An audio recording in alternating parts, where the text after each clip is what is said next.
Hi, everybody. Lawrence here, as always, your Thursday evening dose of financial entertainment. How fun is that?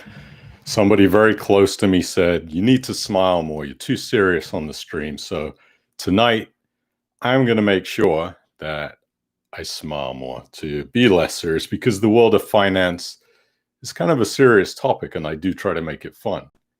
And, how I can make it more fun is to smile more. So how's everybody doing? It's nice to see you all, whoever's out there. I don't know who's out there yet, but usually put a comment in the comments. You put a comment in the comments. And today is also the football edition. I'm wearing my trusty Grimsby Town Football Club shirt donated by my wonderful sister, Up the Mariners, Harry the Haddock. And I've got the Tetley tee that I shoved in my suitcase last time I came from the UK. So yeah, we're going to have a lot of information tonight. The world of peer-to-peer lending, a little bit of Bitcoin, a little bit of talking about the stock market, and whatever else that you decide that you want to talk about. You just put it in the chat. And we'll go ahead and we'll talk about whatever you want to talk about, and not listening to me ramble on with my list of news. I'll try to get through that quickly. So hi, everybody. Let's see who's in the chat. We got David from Soggy Norfolk. Keith, Phil. Hi, Phil. As always. Derek from Soggy North Devon. Why is everything so soggy right now? It seems there seems to be a theme of sogginess. I'm still over here in Orlando, Florida, and it is actually soggy here too. So hopefully you can hear me, or hopefully the audio is okay. Give me a thumbs up on the audio. Also hit that like button if you can. Last week we did a special stream on Saturday. It was really good. We talked a lot about risk assessment, and there was 55 people on the stream. We have 50 thumbs up. It was great. It made me feel really good. Self-validation. Made me validate myself as a man that day. So if you can hit that thumbs up and we can get it even again, that would be great. I won't beg. I might plead a little bit, but that's it. So it's nice to see everybody. Alan, Basingstoke, Mr. Smith, as always. I am trying more to smile, Mr. Smith. Maybe you could tell me a joke. I need some jokes. Make me smile. I wonder if there's any jokes about finance. Hi, Colin. Hi, Keith from Soggy Lincoln, close to my Grimsby Town home birthplace, Up the Mariners. Let's see, Colin, we got Stephen Green. Stephen Green, just by the way, I did get your email. I haven't replied to it yet. I've got a lot of emails in the old inbox that I will get to. So thank you for sending me an email. I get lots of emails from readers every week. Try to respond to them all personally. Sometimes there's a bit of a delay, but if you send me an email, I will respond. Hi, Steve, Mike Powell, Mr. Powell, nice to see you. Hi, Paul from Kenilworth, John Day from Dampish, Nottingham. I thought Dampish was maybe a town near Nottingham. That would sound like an English town, right? I'm from Dampish. Sue, hi from Cole, North Staffordshire. You need my smile to cheer you up. Maybe we can talk about that. What's going on, Sue? Why are you sad? Is it the weather? What is it? Keith in Doncaster, Paul from Portsmouth.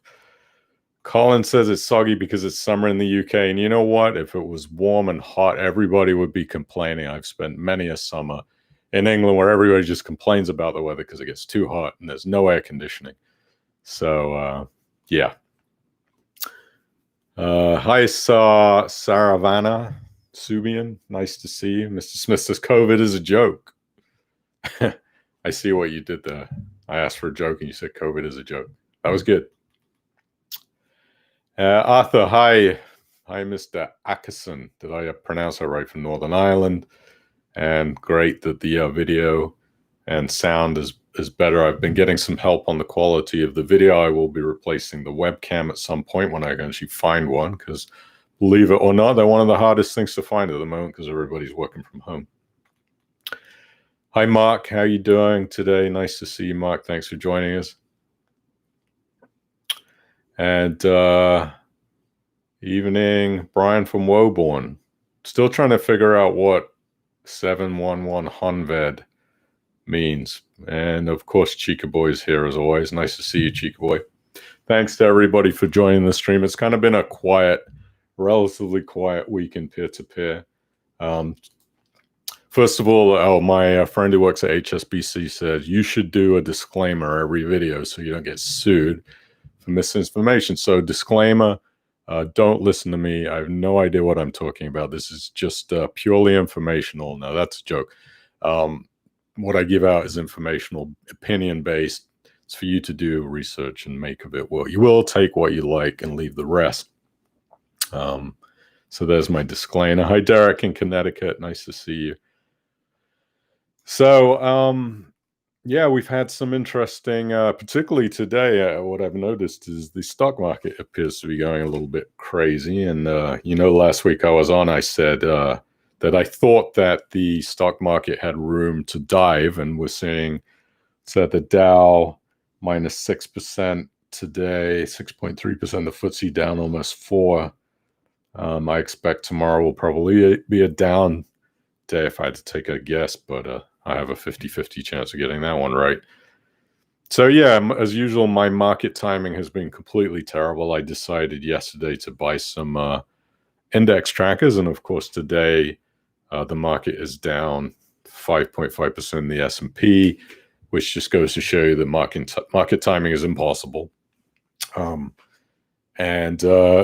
When I checked in my Vanguard account, it said that the pending order was still processing. So I don't know if the actual order was filled yesterday or be filled today at the end of the market day. So I'm hoping today it will be filled and not yesterday, because if it was today, good. If it was yesterday, then obviously bad market timing. But yeah, we'll talk a little bit about the stock market.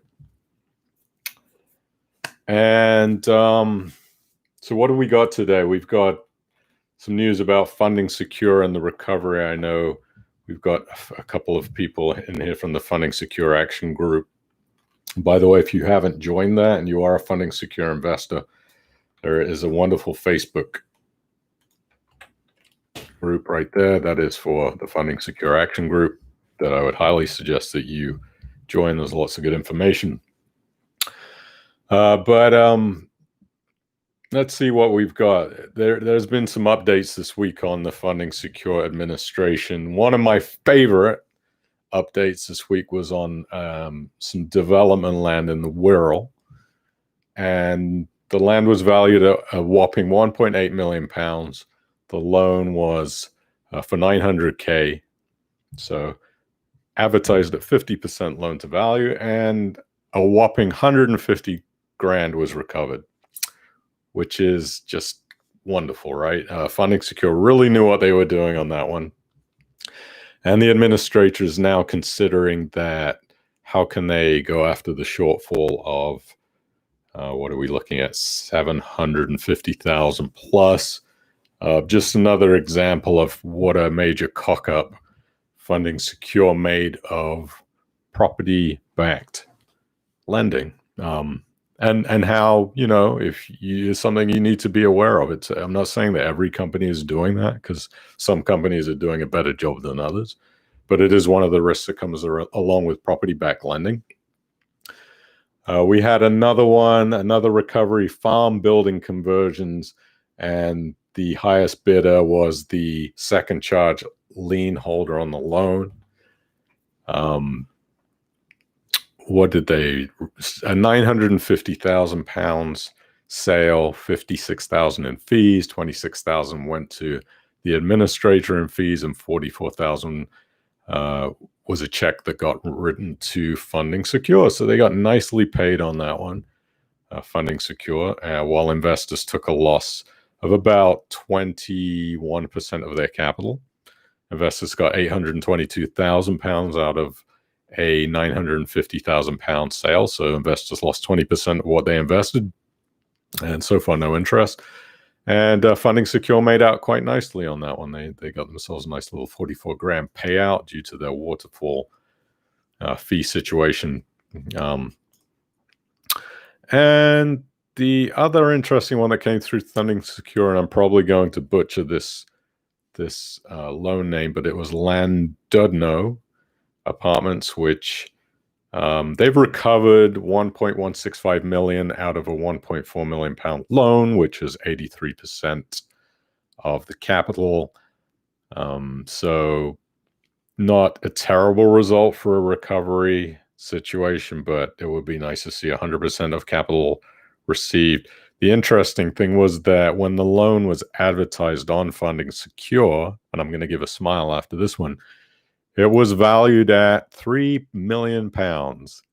And there you go. 1.165 recovered of a £3 million gross development value. Another Funding Secure win. Obviously, I'm joking there. It was not a win. And and the other one, the Liverpool loan, £1.5 million received by the borrower as a loan amount, the gross development value of £2.75 million. And the borrower offered a whopping £495,000 to buy that property, which they already had been given, I believe, £1 million in cash. So they're going to give 1.5 million they've received. They're going to offer £500,000 back, and on a gross development value of 2.75 million. So there you can see another complete cock up, maybe in the valuation, maybe it's just demand and supply, but that's 4 examples of how things can really not go well in property-backed peer-to-peer loan recovery. And we talk about, is this a valuation mistake by the third-party valuer? Is it a due diligence mistake by Funding Secure not doing their own due diligence and likely just not being experienced in the things that they were lending money in? And then also when it comes to development lending, the developments have to be checked on and monitored well. And sometimes companies don't monitor those developments well before they pay out extra tranches in the loans. The money thing is one example of that. So they've done that a couple of times where they just haven't really kept up on the loan monitoring, at least to a degree that wouldn't be necessary to be lending large amounts of money on behalf of investors. So that's what we have on Funding Secure today. Not great news. The Wirral is just a joke.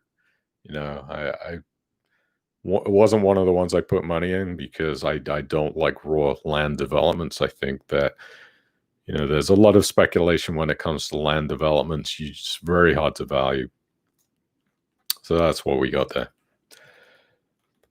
We had a Growth Street email this week that really didn't tell us much of anything. Again, I was really disappointed. I thought this week was going to be more of a news information. But what we found out is Growth Street has £5.8 million of liquidity in the platform, which has gone up quite a bit since I think the last time they reported the number was about 4.7 million. And one of the interesting things, and I don't know if this is an FCA regulation, but they say, well, we cannot pay out interest payments because we are not allowed to change our terms and conditions. And in my brain, I'm going, you can't change your own terms and conditions as a result of a liquidity event that you're having. WTF, right? What the bleep? Yeah. So Growth Street tells us absolutely nothing. Doesn't give me much confidence in them at the moment. Let's see. Crowdproperty, I did an auto invest. I opened an account about a week and a half ago, and so far I've gotten into 3 loans. I've tried to manual invest once. I got up very early in the morning because we're 5 hours back here, so 10 a.m. loan release means I have to be at the computer at 4:55 a.m. Wasn't able to score anything in the manual loan that one time, so I let the auto invest machine do what it does, and I got 50% of my allocations in each of the 3 loans that have been released. So auto invest seems to be working. We will have a collateral liquidation report before the end of June. there's really nothing to tell. We haven't heard anything about Collateral's liquidation in a long time. So this report, people, especially investors, are going to be holding their breath, waiting for this big news that's going to be in that report. And quite honestly, I don't want to sound like I'm being negative, but I don't think anything good is going to be in that report. I think you're going to see a lot of fees for BDO, the administrator, and I think you're going to see a lot of loan valuations on the properties that are very, very low due to COVID, due to demand and supply.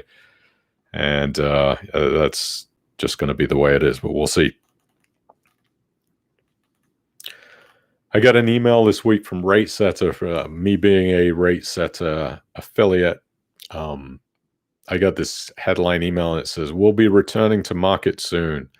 And please advertise access at 1.5%, plus at 1.75%, max at 2%. And I looked at that email and I thought, wow, it just doesn't look very enticing, Ratesetter, at those rates. I understand that you're doing a 50% rate reduction to pad the provision fund, but to me as an investor, 1.5% is not looking at all attractive, nor is a max rate of 2%. As regarding as a sales process, access release exit times just don't seem to really moving a lot. I think last week the transaction reference number was at 374,100, and this week we're about 20 positions up. So not much happening in the releases of the access funds. 5-year rate exit seems to be moving a little bit faster. We were at 382,800 last week, and now we're at 389,001. So it seems if the references indicate one transaction, they processed about 7,000, a little bit less than 7,000 transactions. So, moving along. I mentioned last week that there was a Lendy recovery, actually 100% capital recovery on one of their loans, which is a piece of good news in Lendy. £1.4 million loan fully recovered, no interest paid out, but expectations that there might be a possibility. The final £117,000 payment was made on June 4th, and we should get a new report by the administrator, RSM, on June 19th. We'll see where the whole loan book stands, which is the report that we really want to see.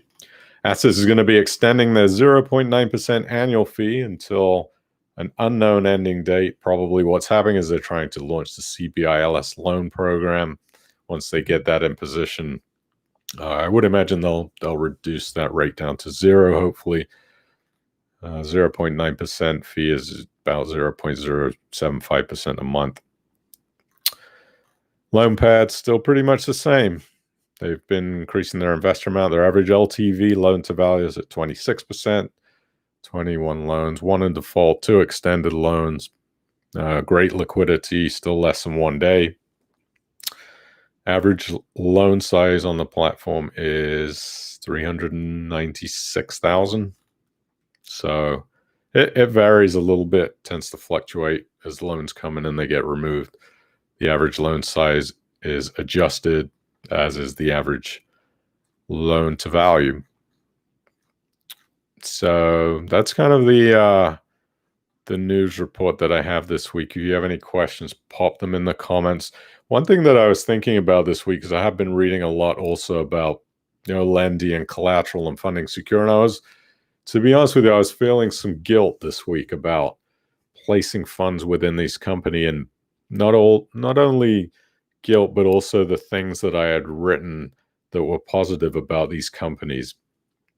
And what I discovered is that guilt is really, it's not a good thing to have long-term, but it's really your friend in the long-term basis. When I made investment mistakes, what I realized is that, as a mistake is something that I wished I had done differently. But I only realized that upon reflection. And there's a saying, right? Hindsight is 20/20. So if you've invested money into these companies that have gone into administration and you kind of feel guilty about that, and you think, well, why was I so stupid? Why didn't I know? And honestly, that is hindsight.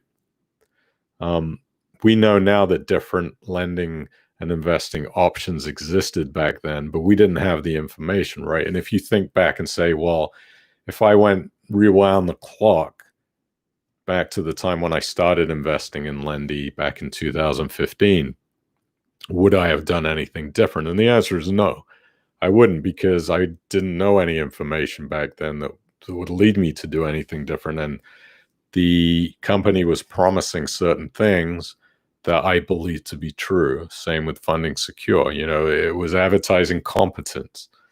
Collateral was advertising that they were regulated by the FCA authorization, and they weren't. So would I have done anything different? No, because I wouldn't have known any other information that I know right now. We don't purposely make investing mistakes. We just try to do what we can do at the time. We try to make the best decision possible, and we're doing it now. The platforms that we're trying to exit out of, we're using the information that we have now to make the best investment decision possible. And that might not be the best investment decision, but we're using that information now. When I think back to why did I invest in Lendy? Why did I invest in MoneyThing? I think, shit, I could have done better. Why did I do that? But I just didn't have all of the information back then, so I made the best investment decision that I could. The companies presented themselves in a certain way, and I bought into that advertising. And that's how you learn, right? That's how you make mistakes. Mistakes are learning processes. And what that's, really taught me to do is to be very careful about where I put my money nowadays. It's been a really learning experience about looking into the companies, paying more attention. Don't just read what they advertise and take that to be what's true. I have to look, and I have to do more research. I have to read the forums and talk to people that I know that are investing in businesses. And one thing, that I realized today was that I used to beat myself up a lot about poor investment choices. It happened to me in 2008 and 9 during the property crash, when I had quite a lot of money invested in real estate development. So that time I really beat myself up over losing quite a lot of, my substantial net worth back then. And my self-worth, I felt like it had been lowered. And, what I've come to realize, that making a mistake shouldn't lower my self-worth. It has nothing to do with it, because I'm just making information-based investment decisions, just like I would if I was reading, financial statements trying to buy stocks. I would make the best decision about the information that was presented to me. So that was something I really was pondering today, after feeling a little bit guilty about Lendy and Collateral, Funding Secure, and MoneyThing. Even the MoneyThing isn't technically an administration. So that's my thought of the day. So if you let me know what you think in the comments. Do you agree with that? Do you think that, looking back, do you think you could have made any different decisions if you were looking to invest in those companies that were promising big things? Would you have done it differently if you'd have known what you knew back then? Of course, we can look back and say, well, knowing now, yes, of course I wouldn't. But we didn't know back then what we know now. So that's really kind of a silly thing to say, right? Anyway, thought of the day. I'm supposed to smile also. That was my thought of the day. Let's see what we have in the comments tonight. Octopus Choice. Philip says, we'll have a webcast on June 17th. Will I be tuning in to cover any points next Thursday? I absolutely will be. I'm very interested to hear what Octopus Choice is going to say about their situation, because they're a bit of a mystery at the moment, to be honest. I don't know what they're planning to do. Haven't received any real updates on the email. So yeah, it'll be interesting. We'll cover that for sure. If you can drop me a thumbs up, we have 50 people on the stream. I'm running about 50% on the thumbs up right now, which is great. I'm very humbled. That means that 50% of you like me and what I'm doing. So hit the thumbs up if you like the stream. And if you don't, write in the comments that you don't like it. I'm always open to critical feedback. I love feedback. I just scratched my head to somebody else said, don't scratch your head so much. And I just did it again. I don't know why. Derek says, Juventus shirt, or am I a ref for American football? I'm certainly not a ref. This is a Grimsby Town, up the Mariners football shirt. I'm very old, look, sponsored by Food Town. I don't know how old this shirt is. I'm imagining it's got to be about 20 years old. But the poor Mariners need support. They do. The Cherries, too. Hi, Annabelle from Sherborne. Sorry that you missed the Saturday stream. Yeah, we did a Saturday stream on risk assessment within peer-to-peer lending. It's up on the YouTube channel right now. If you want to go ahead and look at it, rewatch it, you can do that. No problem. Hi, Aki Chat from Accrington. Now I realize why you're Aki Chat, because you're from Accrington. So Brian says the stock markets appear to be anti-COVID steroids. Will they crash or will they recover? I always go back to the John Bogle, my beloved Vanguard founder who died in 2019, who says nobody knows nothing. Personally, if I had to give a guess, I would say it's a mild correction due to the market boom that we've seen over the last few weeks that has gone up on a tear very, very quickly. Some of the stocks have just taken off. So I think it's a mild correction. But having said that, I would not be entirely surprised if we see another loss tomorrow, mainly due to what's going on the Feds. The Fed rate, they're saying in the US, the interest rate will be held until probably 2022. US unemployment numbers were not as bad last week as they were projected to be. However, it seems to be the unemployment is increasing, and what we're seeing in the US is maybe a second round of spike COVID cases, which, I was thinking about that. I know in the UK we've been locked down a lot longer than in the US, and the US has been very fast to open the economy because Mr. T, the beloved presidential mastermind of the United States of America, decided that he was under so much pressure from the Washington lobbyist groups, including gymnasiums, to reopen the economy that he decided that would be a good thing.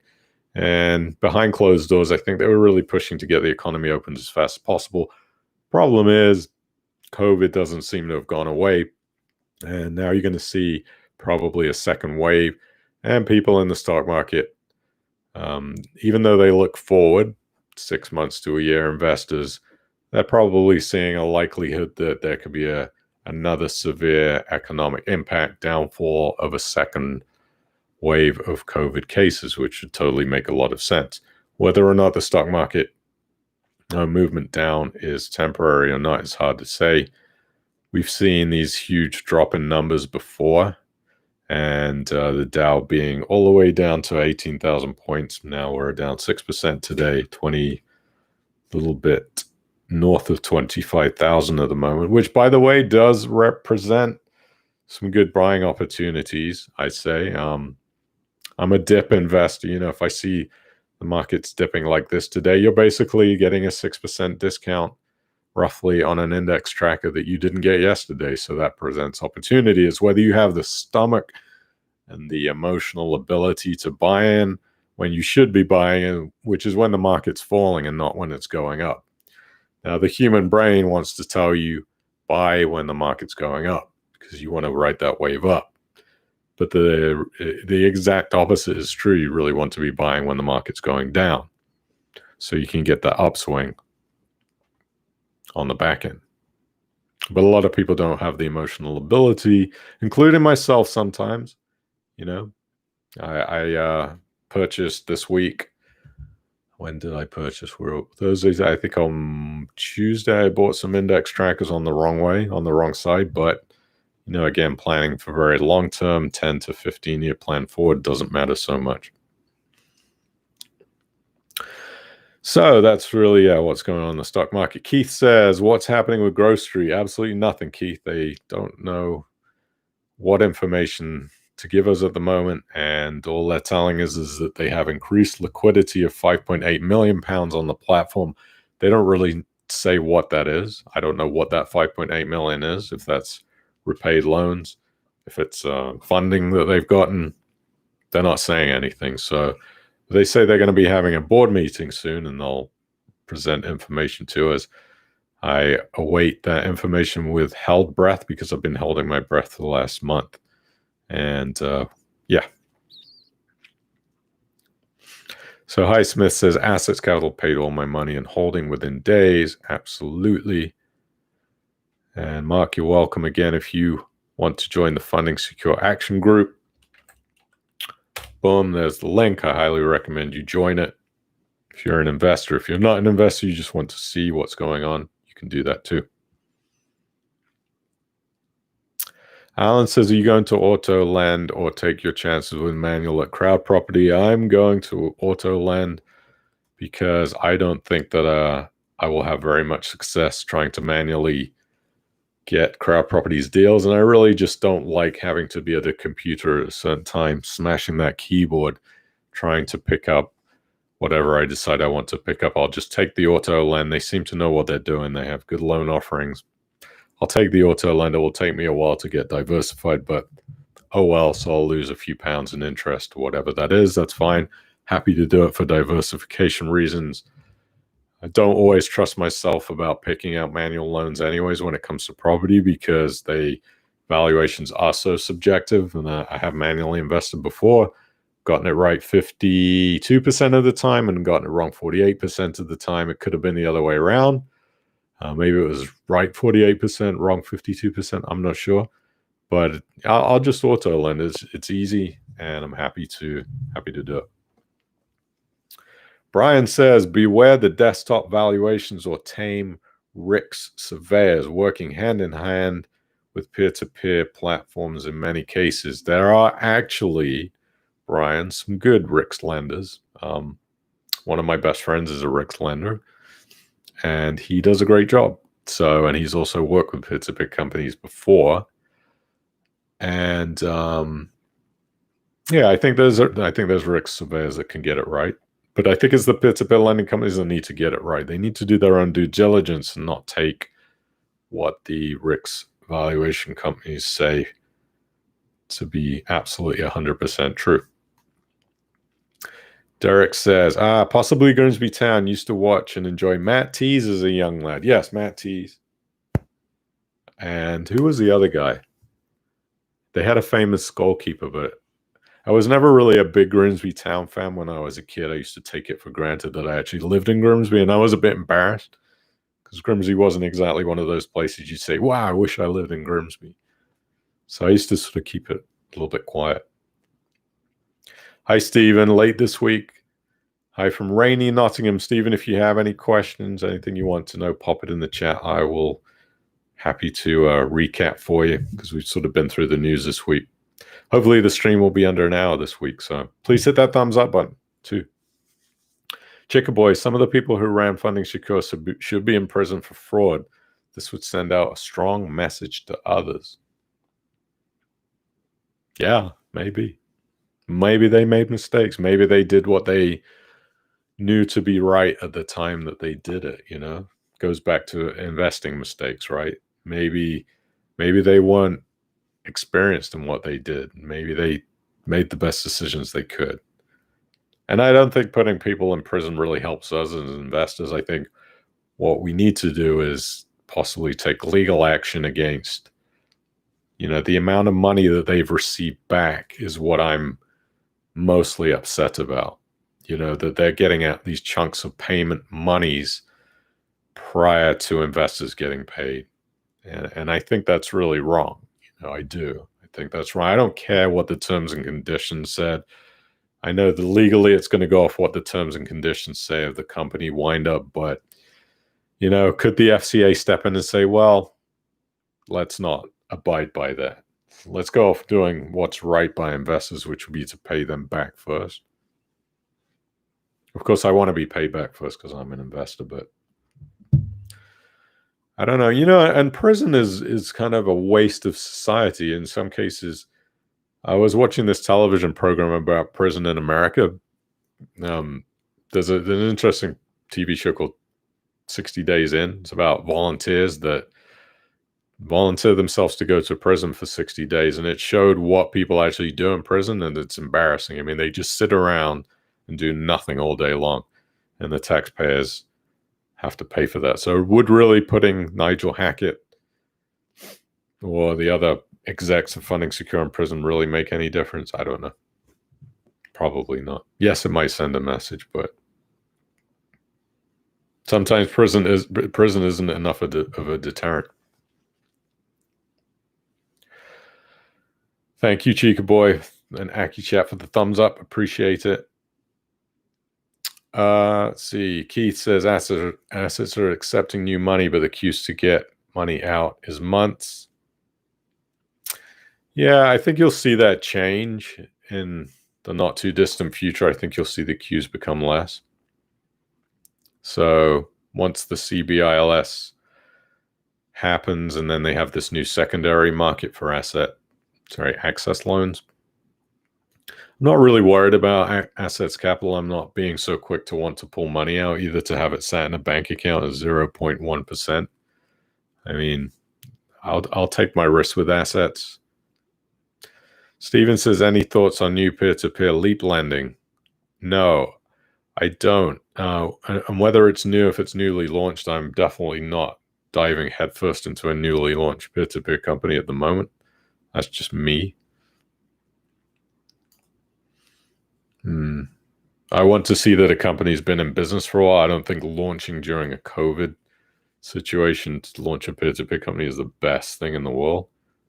It's risky. So I don't feel like taking unnecessary risk in peer-to-peer lending at the moment is not really what I want to do. Keith says, where would I drip feed funds? Keith, you have to be a bit more specific. I'm drip feeding into taking interest out of peer-to-peer at the moment, use that money to buy index trackers. Yeah, I think that eventually the markets are going to be fine. So long-term, I'd take a long-term bet on the stock market. Also putting a percentage of those drip feeds into Bitcoin as a long-term absolute punt gamble that will lead to massive rewards or probably much of nothing, but not a huge amount of money. So Martin in Leeds. Hi, Martin in Leeds. Nice to see you. Martin says, has the possibility of negative interest rates been discussed here yet? How might it affect our relationships with banks, building societies, and investments? Time to spend rather than save. Yeah, it's a good point. I mean, hoarding money. Enjoy your life, right? Don't hoard money, because eventually we're all going to die, and dying with a bunch of cash. Yes, okay, you could pass it along to your kids, to other people in need, but also it's good to enjoy your life and to, do what you want to do without being frivolous. So I do agree with spending. I used to be completely on the opposite side of the coin. I was very frugal, hoarding, didn't want to invest. I was afraid of investing. But now I really believe in what Martin says is exactly true, that it's not good to hoard. Give away you can too. I donate now much more than I did before. If I see somebody that needs help, I try to help them. So negative interest rates, you're going to be paying the banks to store your money. There was a negative interest rate bond release by the UK government last week, maybe 10 days ago. So essentially, you put money in, and 3 years later, you're going to get less money back out. Sign me up for that deal. I'm all in on a negative interest rate bond for the advantage of liquidity or relative safety, which I'm joking about. I would never put money into a negative interest rate bond or bank account. If you put money in the bank and it's negative interest rate, you're essentially paying the bank to store your money. And no, I would put it under my bed with my dog before I do that. What is going to happen with the banks and building societies are going to make less profit. So that's how it will affect them. Paul said last week you were suggesting we look at Loanpad, but they don't seem to like US citizens.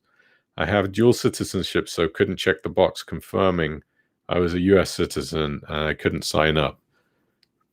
Yeah, Paul, honestly, most peer-to-peer companies won't accept any US citizens. So Now, you could check the box. I'm not telling you to do that. I'm saying you could check the box, but I'm sure many people before you have checked the box. So not advising you to do anything. I'm just saying. Keith, have I checked into Elfin Market? No, but it is the number one on my list of things to do. So I would say that consumer loans will be the first thing that really runs into trouble due to COVID. But having said that, consumer loans are not necessarily bad repairs because usually they're taking loans that are a smaller amount. It's not like when you're lending money to a property developer, you give him $500,000.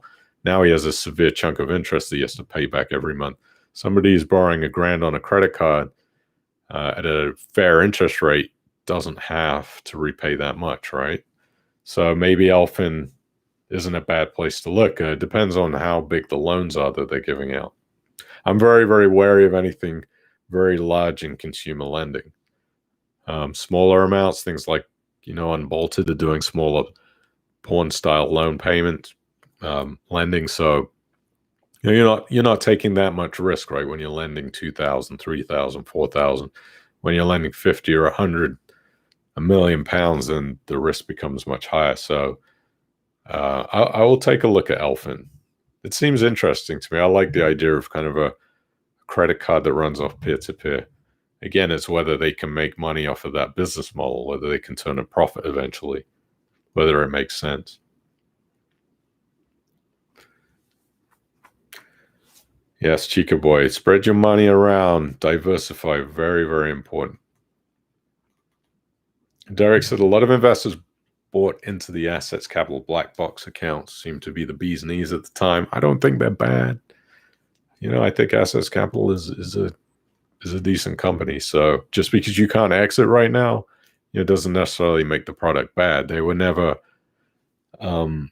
okay, so you could say you call it an access account. It does give the impression that you should be able to access your money, right? Maybe that's a bad form of advertising, but if you read the fine print, it says you're not guaranteed to be able to get your money out if economic conditions change, and economic conditions have changed. So there you go.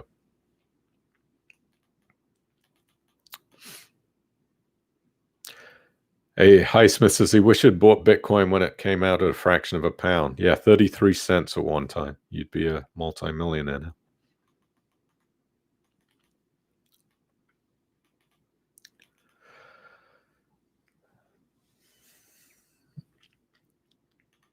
The shirt's about the same age as me. No, this shirt is definitely not the same age as me.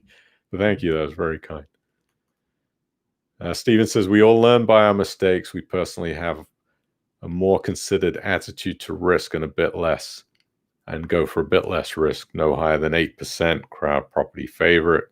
Yes, I think you have to sort of discover what your stomach for risk is with any type of investment, especially peer-to-peer. You've got these European non-UK companies that are offering these sky-high interest rates, and you have to say, am I willing to risk a small portion of my portfolio to try to get 15, 18%? Maybe that's okay with you. For me, I just don't like the ups and downs of that, so I don't really tend to do that. And also, by the way, in the news this week, we saw 2 bankruptcies in the Estonian peer-to-peer lending market through Kuetzal and Envestio. And by the way, I would never invest in a company with a name like Kuetzal. I think it's a horrible name. And it's like, who? I remember. And then, so yeah, those 2 companies declared bankrupt. They ceased operating, and now the authorities are investigating them. This is one of the problems with non-UK peer-to-peer lending. There is very little to no regulation, and they can close their doors at any time and say, hey, guess what? You're not getting your money back. And what would you do if you were a UK investor investing in these peer-to-peer companies in Estonia or Latvia? I'm not saying they're all bad. They're not. I'm sure there's some good ones out there. How do you pick the good ones? That's the problem. Also, in the news group here, investors have formed a legal fund to take action against the platform after it suspended its operations and told everybody that they can get stuffed when it comes to getting their withdrawals out. So good to see that the investors are taking action. The The platform is still up, and they've got all these things on their website showing about risk and how they're attempting to avoid a failure and blah, blah, blah, blah. Go look at it. It's Grupeer. I've had quite a lot of people that have emailed me about Grupeer saying, do I think Grupeer is a place to invest? And the whole time I said, no, I wouldn't invest through Grupeer or Kuetzal or Envestio or any of those Estonian non-regulated platforms, because you're taking big risk. And now people are saying that. You know, the funny thing about COVID too is it's doing us a favor. And I don't mean to say that the COVID illness is doing anybody a favor. Of course, that's not what I'm saying. What I'm saying is within peer-to-peer lending and investing, these companies are having to ride through this economic downturn. And the ones that come out on the end of it, aren't you going to feel a whole lot better about putting your money into, places that can withstand such a severe economic downturn? I think you'll see a lot of investors reinvesting, even if they've exited out of places like Ratesetter. And once COVID starts to settle down and the economic conditions start to return to normal, it's going to give us that boost of faith and confidence in the sector as peer-to-peer as a whole. We may see some consolidations. Hopefully we don't see too many other platform failures. We may. But at the end of it, once the storm clears, I think it's going to be a really exciting time for peer-to-peer. You just have to be able to stomach this downturn. No different from stomaching a stock market correction that you've seen. 30% down, 40% down.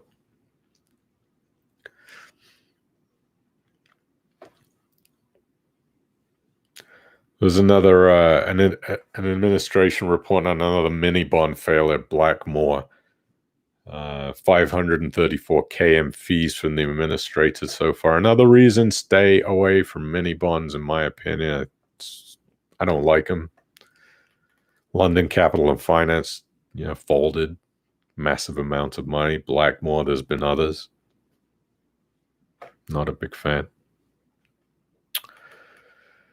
So Tim says, talking of hindsight and reflecting on mistakes reminds me of a quote which goes, those who live by a crystal ball should learn how to eat glass. Yeah, that's a good one. Keith said you were going to be more active on Twitter, but you don't seem to be. I have an absolute disdain for social media, and I'm trying to get over that. And I know I should do it more, but right now I'm really working on the Facebook group. That's kind of been where my attention has been focused on. If you want to join the private Facebook group, come in. I think most of you are on there anyways. I'll put the link in. Yes, I will. You know what? Just for you, Keith, I'm going to fire up the Twitter this week, and I will make a commitment to you, even if it's just you, the only person that reads the Twitter, that I will post to Twitter every day. I'll do a week of everyday posting on a weekday, not on the weekend. But I will make that commitment to you today, because I do appreciate you being here and making these suggestions. Why is this not working? I'm trying to copy the Facebook group link. If you want to join the group, you can go to the Facebook page here. No, it's not. I don't seem to be able to put it in. If you Google Financial Thing Facebook group, I don't know why my copy and paste is not working. Yes, I will post. Somebody said every day I'm going to post on Twitter. I'm going to post on Twitter every day, every business day this week, and until next week. And I'm going to try to make it a habit. So there you go.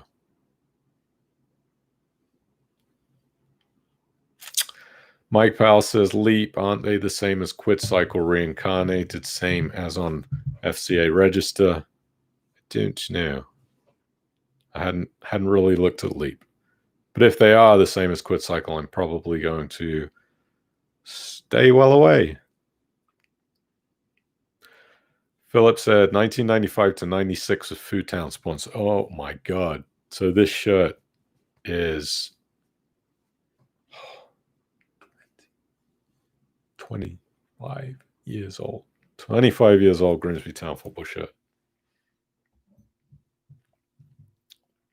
David said maybe there's room for a peer-to-peer tracker fund so that investors can avoid unnecessary guilt when their choices don't work out.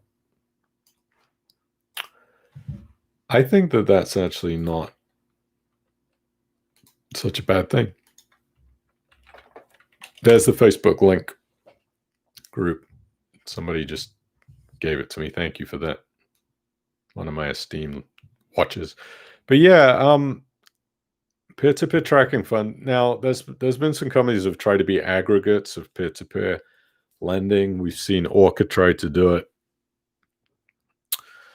And I just don't think it's financially viable. The problem with it is keeping and buying a bunch of loans, especially when they have to do it manually. Bond Mason was doing it. It was a completely difficult task for them. And I think you could do a peer-to-peer tracker fund if it was based on, complete auto investing, where companies were putting money into Ratesetter and pure auto invest companies. But I think it would be difficult. I think it'd be difficult to do it. I think it would be difficult to make it pay in a profitability sense. And you'd have to have a pretty big fund. I mean, in order to make a tracker fund financially worthwhile, you've got to have a pretty big pool of money, because there would obviously have to be a management fee. And you're talking about, on a tracker fund, pretty low, anything from 0.04% to 0.25%. Usually tracker funds are in the 0.1% range. So imagine how much you'd have to have of a pool of money to generate fees off of, 0.1%. It'll be very difficult to track cost effectively. Me Too says, what? They dropped the Dow. I don't know what that means. But the Dow did drop, if that's what you mean. Yeah, it was down 6% today. John says, buy when fear is at the max. Exactly. Warren Buffett, who some have questioned his investing this year with his dumping of the airline stocks, but Warren Buffett says, buy when everybody else is selling.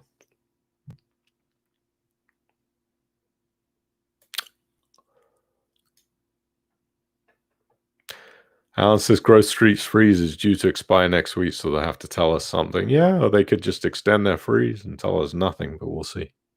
We'll see.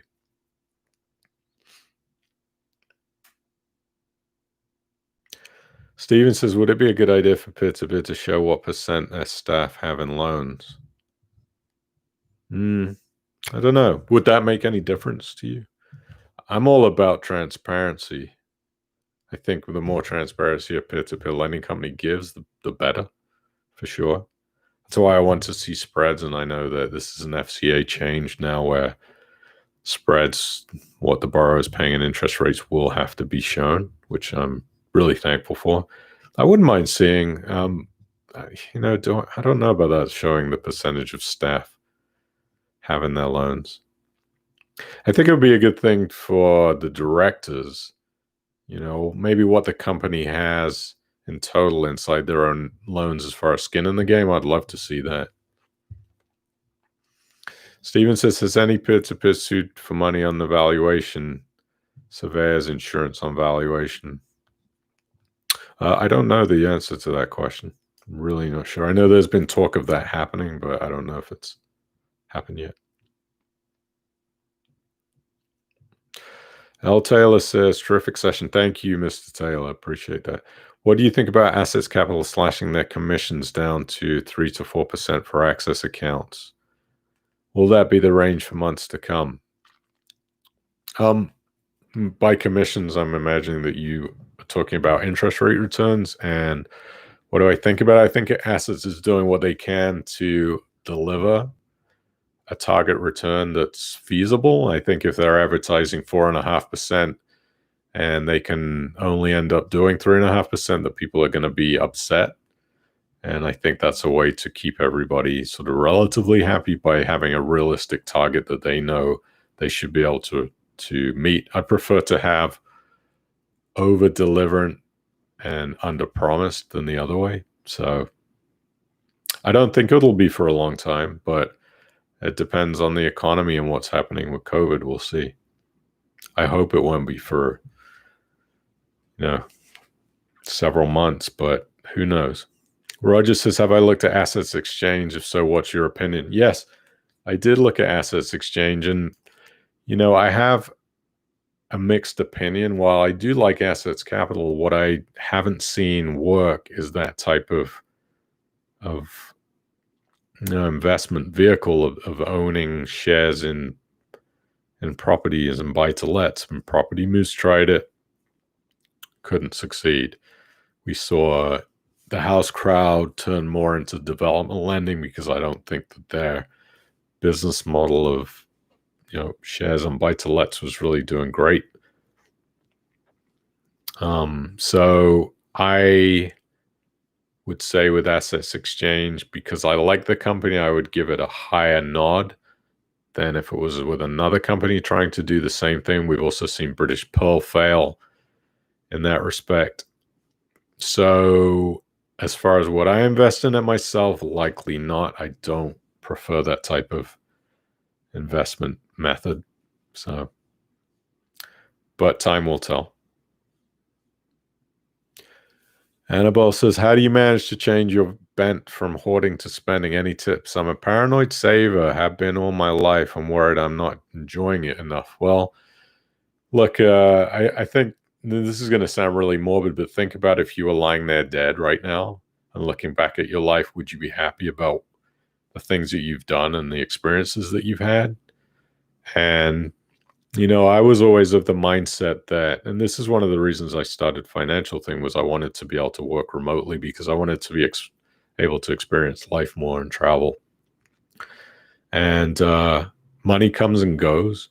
Personally, I have, sort of this universe-style faith that I'll be okay no matter what happens. I've recovered from a bad financial disaster of the 2008 property crash.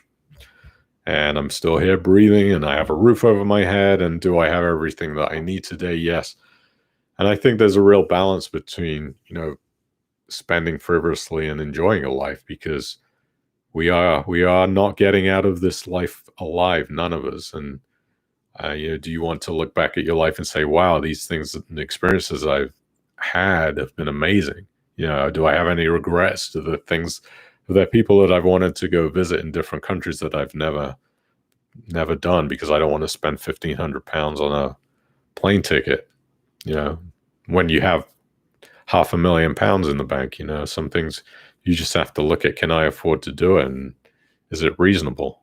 A lot of the times, the way I used to think about it was I had money in savings, and taking a plane trip somewhere wouldn't have really harmed me that much. But I was so paranoid and so worried about spending money that the thought of spending a few £100s on a plane ticket to go visit a friend in a foreign country used to scare the crap out of me. And reasonably, it wasn't a reasonable thought process. Because a year later, I certainly didn't miss that money. I went around the world in 2018 and in 2019, and I spent, quite a bit of money, not a huge amount, but quite a bit. And looking back, I've not noticed that money has been gone. Money comes and goes. You make it here, you lose it here. So I think that's a good topic of conversation, but enjoy life. Chica Boy says it's best to never keep too much money under the bed or at home in case of a burglary or fire. That's a great tip. Yeah, you could use a more secure way of storing your cash.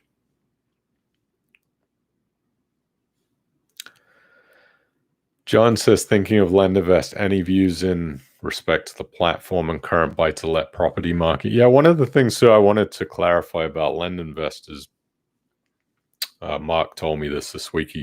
He said, sorry, Mike Powell said to me, why is Lendinvest on my top 5? Because Lendinvest isn't strictly a peer-to-peer lending company. In fact, it was once applying to be a peer-to-peer lending company through FCA authorizations, but they didn't proceed down that route.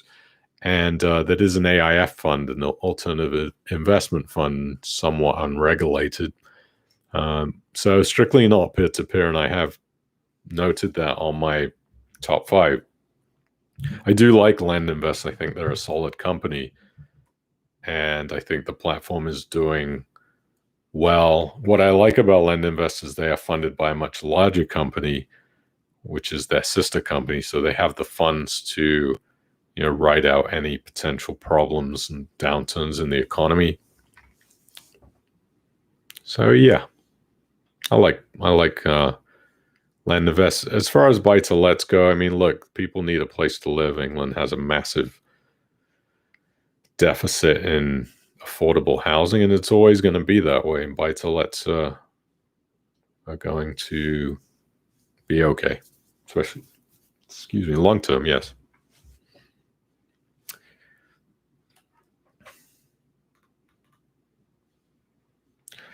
Annabelle says, Vanguard currently don't have a platform for Euro residents to invest through. Do you know of any others that do that you can recommend? I've had cash in my Vanguard US Index Tracker Fund due to residency. So, Annabelle, I'm presuming that you're a resident of not the UK. I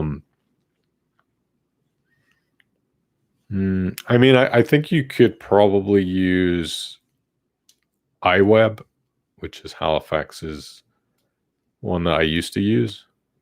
I don't know for sure because that's a good question. I honestly don't know the answer to that question, but you could try iWeb. They have, I think, a £5 trade cost, which is relatively cheap. Maybe Fidelity.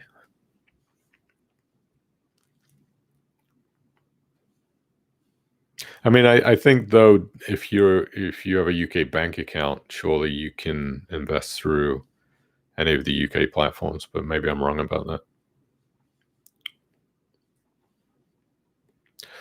Martin says, will investments be spooked by the inevitable Brexit problems due to the next 6 months on top of COVID?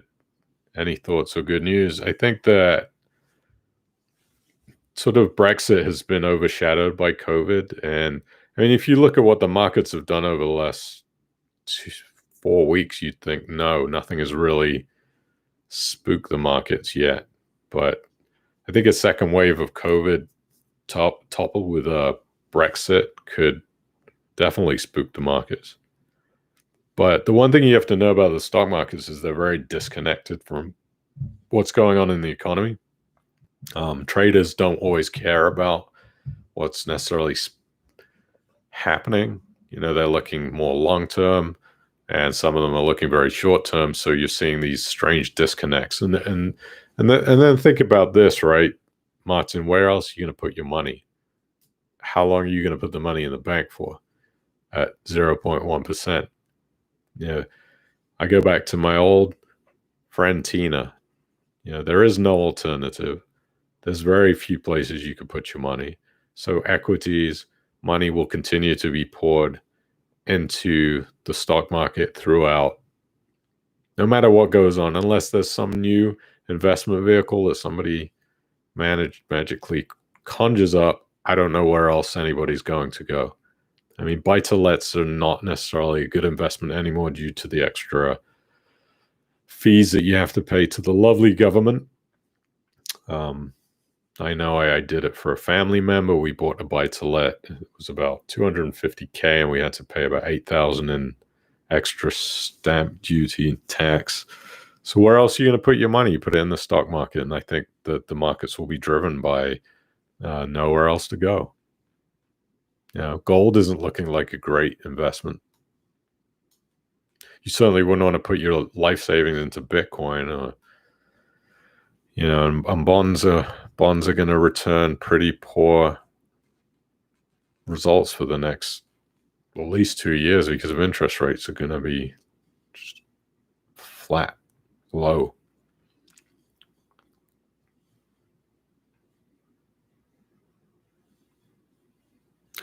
Akias, what are my thoughts on Sharia accounts? I don't have any. Sorry, I don't really have any opinion on Sharia accounts.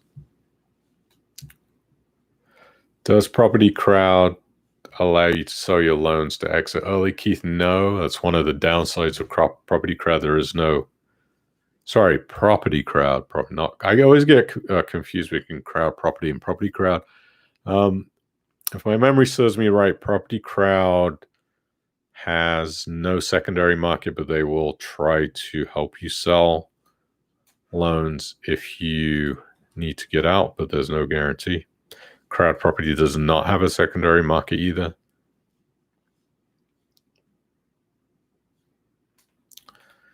Martin says diversify. I discovered too late about diversification and will lose half my life savings to funding. So that's really a shame, Martin. I hate to hear that. That's a good case right there about learning from mistakes. Listen to Martin, had too much money in funding circle. It's likely in defaulted loans, and you got to diversify. You have to.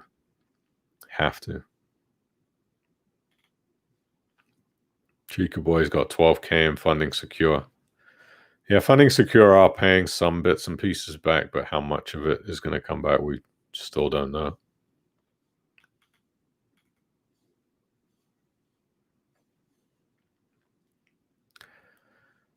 Peter says Kuetzal rename themselves as Leap.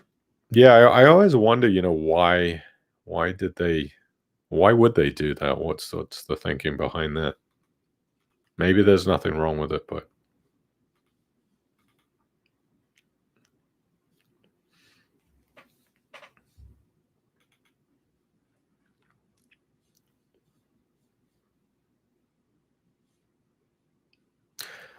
Annabelle says that she can relate a lot about, not hoarding money.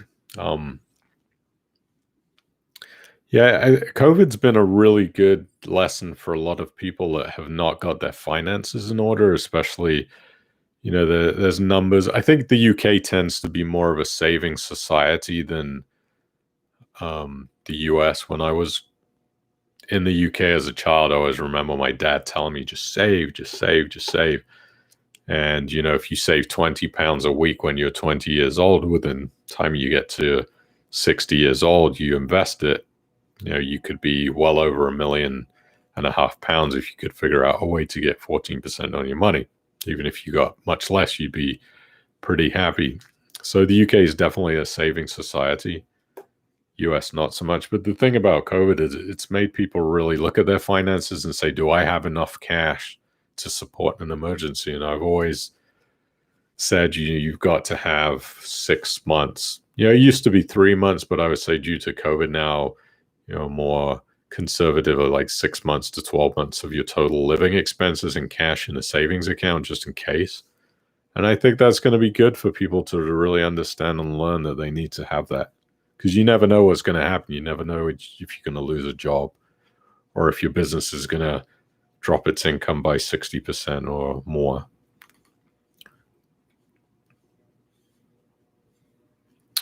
Hannibal says recently changed residency to Spain. Some you can, some you can't. That's some you allow you to invest. Some investment platforms allow you if you're a resident. Depends on their terms and conditions. Yeah, I don't know. I can look into that, but I'm really not sure. Philip says, which of the platforms that you invest in have survived COVID best, and why do you believe it is so that the platform has done well? I think I like Loanpad. If you want to sign up for Loanpad, go look at my cashback page. Score yourself some cashback. Supports me. Makes Loanpad happy. Quick plug. I do like Loanpad.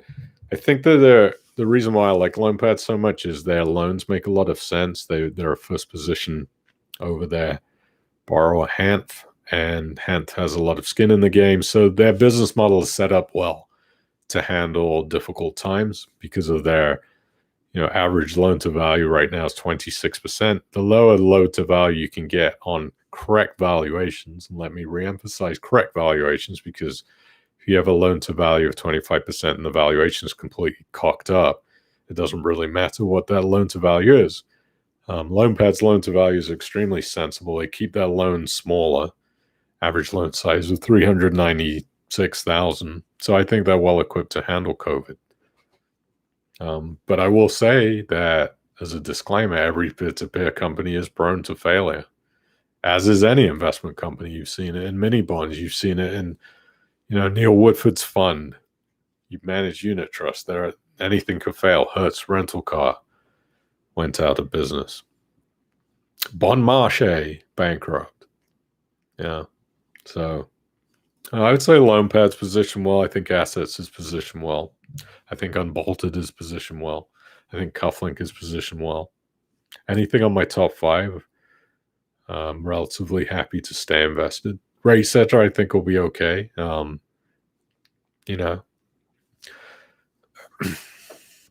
I hope so. It'd be a disastrous thing if Ratesetter were to fail. I mean, how would you feel about peer-to-peer in general if one of the big 3 failed?